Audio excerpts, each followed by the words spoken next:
മുല്ലപ്പൂ.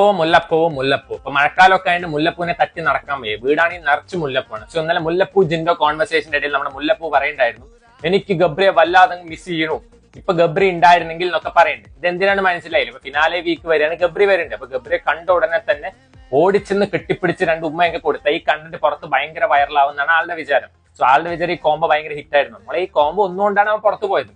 സോ ആളുടെ ലൈഫ് പറയാൻ പറഞ്ഞപ്പോ എന്തൊക്കെ ഗ്രാഫ് ഒക്കെ കാണിച്ചത്, ഒന്നും വേണ്ട, ഒരു സർക്കിൾ വരയ്ക്കുക, 2 പോയിന്റ് ഇടാം, ഒന്ന് അഫ്സൽ ഒന്ന് ഗബ്രി. സോ കുറെ കാലം ഗബ്രിയുടെ കണ്ടന്റ്, പിന്നെ കുറെ കാലം അഫ്സലിനെ കണ്ടന്റ്, ഇതിന്റെ റിപ്പീറ്റേഷൻ ആണ് പോയിക്കൊണ്ടിരിക്കുന്നത്. പിന്നെ നമ്മുടെ മുല്ലപ്പൂ പറയണ്ടായിരുന്നു, ഞാൻ നുണ പറയാറില്ല, അതേപോലെ തന്നെ ഞാൻ ഒരാളെ സ്നേഹിച്ചു കഴിഞ്ഞാൽ ഞാൻ അവസാനം വരെ കൂടെ ഉണ്ടാകും. നുണ പറയാറില്ല എന്ന് മനസ്സിലായി. ബിഗ് ബോസിലെ ആൾക്കാർ നുണ പറയുന്നുണ്ട്, അവിടുത്തെ ഗെയിം പ്ലാന്റെ ഭാഗമായിട്ടാണ്. അത് കാരണം പുറത്ത് ആരും ഇന്നേവരെ ബാധിച്ചില്ല. ഇത് ഒരാളുടെ ജീവിതം കുട്ടിച്ചോറായി പറഞ്ഞിട്ട്. പിന്നെ എന്താണ് സ്നേഹിച്ച അവസാനം വരെ കൂടെ നിൽക്കുക, അത് നമ്മളിപ്പോ കണ്ടു കഴിഞ്ഞാൽ സ്നേഹിച്ച അവസാനം വരെ കൂടെ നിൽക്കുന്നു. ഒരുത്തനായിട്ട് ഒരു റിലേഷൻഷിപ്പ് ഉണ്ട് പറഞ്ഞിട്ട് അവൻ ആരും അല്ല പറഞ്ഞിട്ട് വേറൊരുത്തനെ കൈയും കാലും പിടിക്കുകയാണ്. എന്നെ